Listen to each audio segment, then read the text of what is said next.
Est-ce que vous aurez le temps de les lire? Oh non, je ne pense pas. Vous savez, à la production, on n'a pas beaucoup de temps pour lire. Entre les bouquins et la réalité, il y a une marge. Je n'ai pas dit bibliothèque. J'ai dit documentation. C'est curieux comme il y a des idées fausses qui circulent. Et comme peu de gens connaissent l'aspect prospectif du service documentation. Vous avez les moyens de faire ce genre d'enquête? À propos, c'est ouvert la doc en ce moment.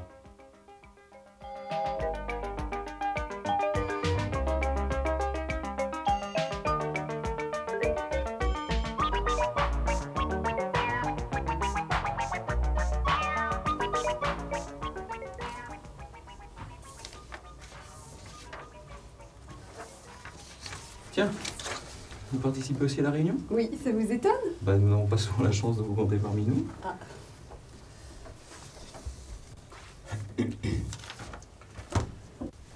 Bien. Vous connaissez tous l'importance de cette réunion.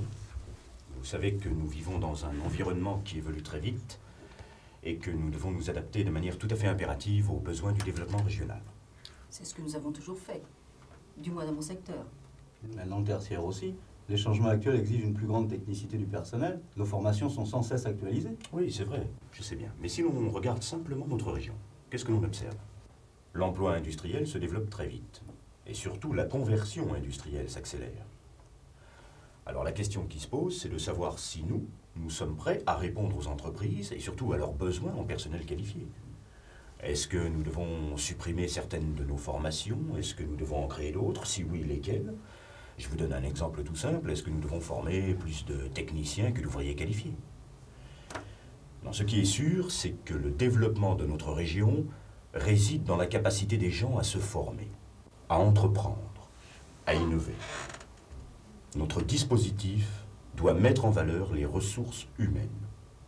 Il faut que notre dispositif de formation soit parfaitement adapté, et ceci au niveau de toutes les branches professionnelles. Alors je crois que la documentation a réuni pour vous un certain nombre d'éléments qui vont vous permettre de lancer les études nécessaires. Oui, je vous ai réuni dans ce dossier les statistiques et les indicateurs des régions françaises. Vous y trouverez les informations sur les disparités, l'évolution et la situation actuelle des régions qui nous intéressent. Les mouvements démographiques, les zones d'emploi, l'implantation des activités, les caractéristiques sur le marché du travail et les renseignements sur les secteurs d'activité avec les tableaux correspondants. Est-on sûr de ces informations? Des bouquins à la réalité, il y a une marge. Vous pouvez toujours mettre en doute la valeur de ces études, mais elles portent sur des problèmes qui nous intéressent. Et il faut savoir en tenir compte avant d'aller plus loin. Et elles datent de quand? Ce sont des enquêtes qui ont été réalisées au cours des 12 derniers mois. Ce sont les résultats les plus récents que nous avons. Les enquêtes, on sait ce que ça vaut. Vous avez peut-être d'autres sources qui indiquent d'autres tendances. Vous avez les moyens de faire des recherches de ce genre-là? Bien sûr. Et ce dossier a été bâti à partir d'un maximum de sources d'informations différentes. Mais vous savez, le service documentation n'est pas seulement là pour fournir à chacun d'entre vous 4 à 5 ouvrages qui concernent son secteur. Le service documentation est un des moyens qui peut faire progresser une entreprise. Oui, oui, ça c'est vrai. Et on l'oublie trop souvent. La documentation doit nous communiquer les informations qui permettent à l'entreprise d'évoluer en permanence dans un environnement qui évolue de manière tout aussi permanente. Je dirais même que c'est sa raison d'être. Oui, et à partir du moment où nous avons une parfaite connaissance de l'entreprise et de ses activités, nous pouvons alors remplir nos missions. Non seulement nous faisons des recherches sur l'ensemble des thèmes qui peuvent intéresser l'entreprise, Sur l'ensemble des sources. sur la plupart des sources, nous traitons l'information, nous diffusons les plus pertinentes, mais nous les actualisons en permanence, ce qui suppose bien sûr des moyens suffisants. Ce que je pense tout de même être le cas, vu l'importance des derniers investissements.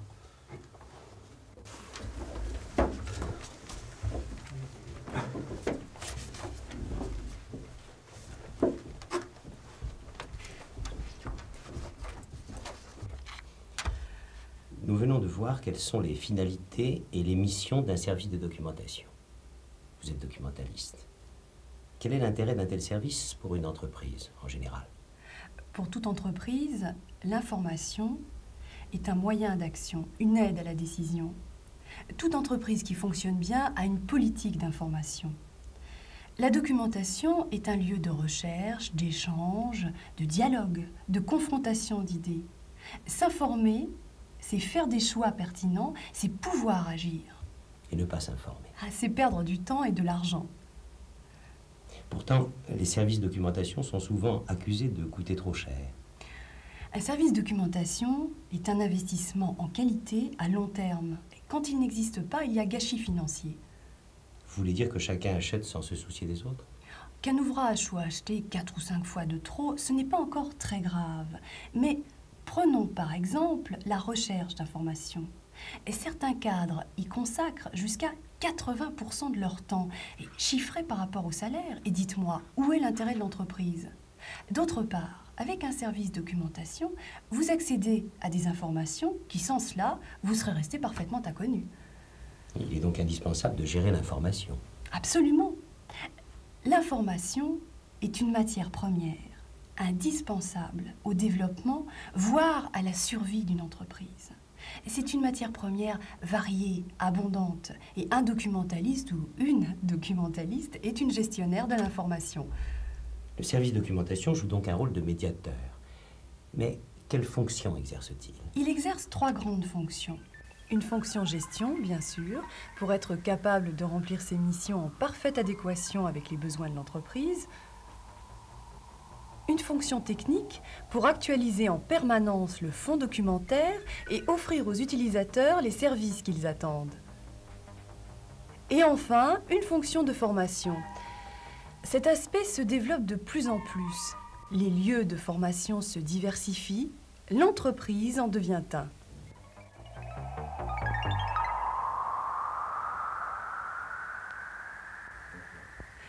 Pour créer et faire fonctionner efficacement un service de documentation, il est absolument indispensable de connaître parfaitement les activités de l'entreprise. Et bien entendu, d'en analyser constamment les besoins. Pour diffuser une information pertinente et prospective, il faut être sans cesse à l'écoute. Vous faites en quelque sorte une étude de marché pour déterminer ce que vous allez faire et pour qui, pour définir vos objectifs. Tout à fait. Et pour déterminer aussi quelles sont les priorités. Ceci étant fait, comment allons-nous travailler? En autoproduction? En collaboration avec d'autres organismes? Avec des banques de données? Lesquelles? Nous définissons alors une politique documentaire. Et en parallèle, nous déterminons toutes les activités et les tâches à exercer dans le service.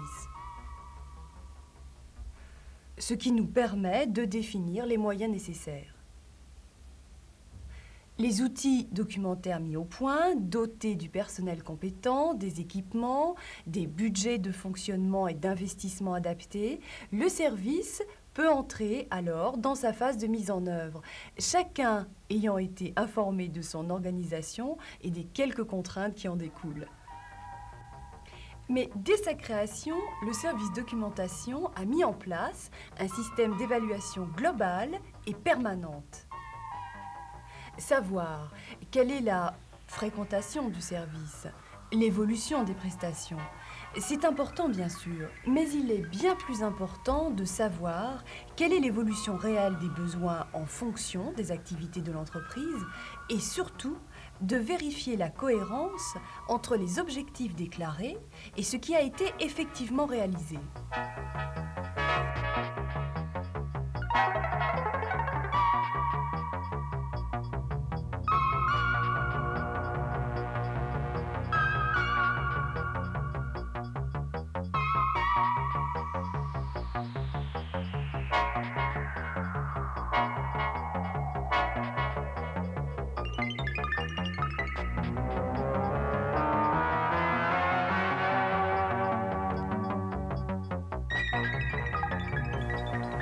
Ce système d'évaluation permet une adaptation permanente de la fonction gestion et d'améliorer ainsi la qualité du service rendu.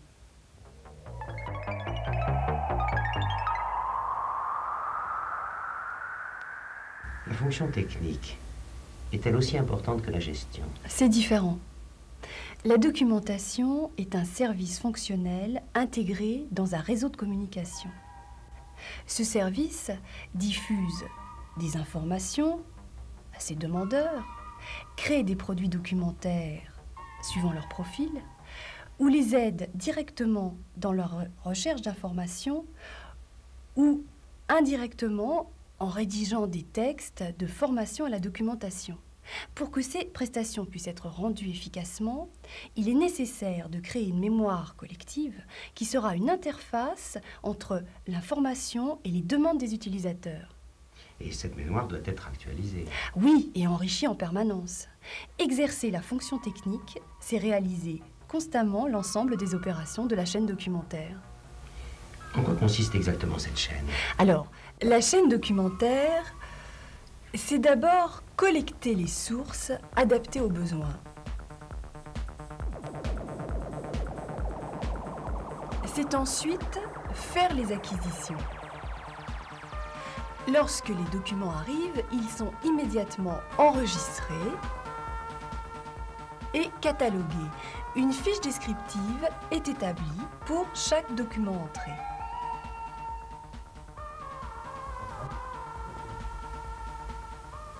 Peut-on dire que cette fiche est en quelque sorte sa carte d'identité? Bien sûr, et l'analyse documentaire va permettre de le classer, de l'indexer et de le condenser.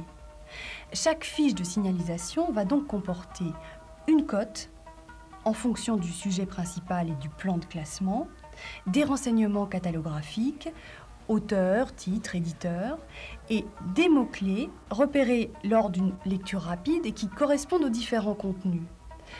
Éventuellement aussi un résumé. Que vous rédigez seul? Seul ou avec la collaboration du spécialiste qui proposera certains mots-clés pour des ouvrages techniques ou un peu plus complexes. Une fois complète, chaque fiche descriptive est multipliée et intégrée dans les systèmes de mémorisation, fichiers classiques ou informatiques propres à chaque service documentation. Et il y a une différence entre ces deux systèmes? En plus des 4 entrées habituelles, le système informatique permet d'accéder à l'information par croisement de termes, ce qui permet des recherches plus fines. Ces opérations répétitives doivent prendre beaucoup de temps. Document par document, elles représentent un temps conséquent, mais elles sont indispensables à l'actualisation et à la consultation du fond. Attention! Quelle que soit la qualité de la mémoire collective mise à sa disposition, un client parviendra rapidement et facilement à l'information pertinente à condition d'utiliser les termes appropriés et de mettre en œuvre une véritable méthode de recherche. C'est pourquoi les documentalistes doivent prendre les initiatives nécessaires pour assurer la meilleure diffusion de l'information, pour aider les clients à utiliser pleinement les ressources documentaires, les orienter aux besoins vers des sources extérieures.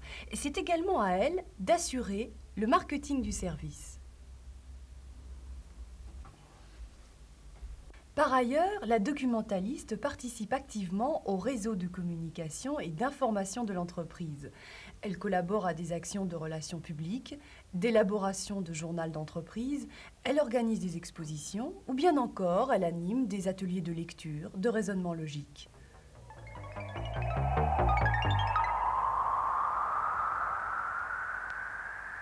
La fonction formation existe-t-elle pour toutes les documentalistes? Non. Cette fonction existe véritablement dans un milieu consacré à l'enseignement ou à l'apprentissage.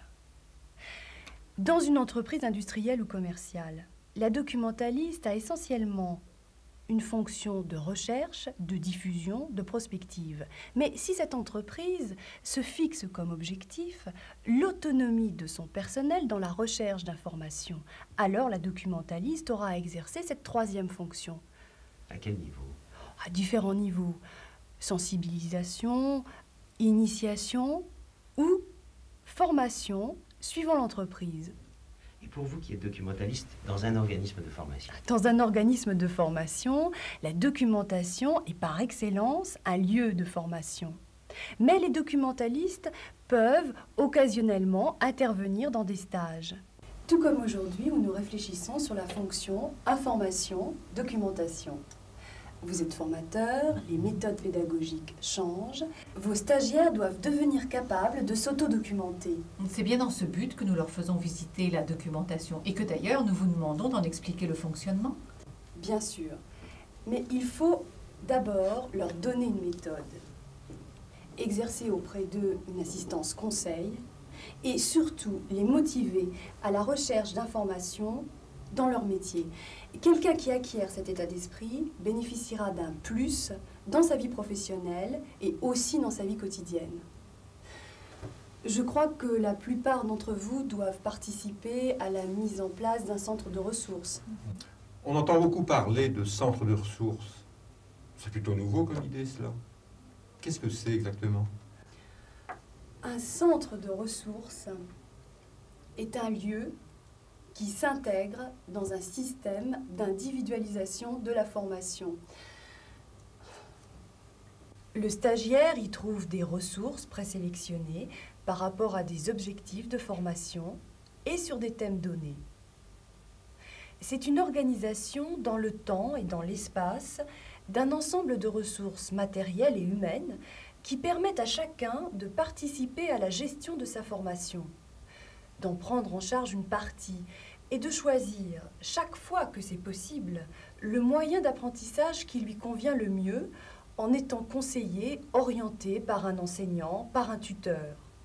Est-ce que les gens en formation peuvent gérer eux-mêmes leur centre de ressources? Tout dépend de ce que vous entendez par gérer. Documentaliste est un métier dans le domaine de la communication. Ce métier nécessite des compétences, une qualification, des capacités organisationnelles bien sûr, mais aussi des aptitudes à la négociation. Sans oublier une bonne dose d'adaptabilité et de disponibilité. La gestion d'un service documentaire est-elle vraiment comparable à celle d'un centre de ressources? Est-ce la même fonction documentaire? Et vous, qu'en pensez-vous?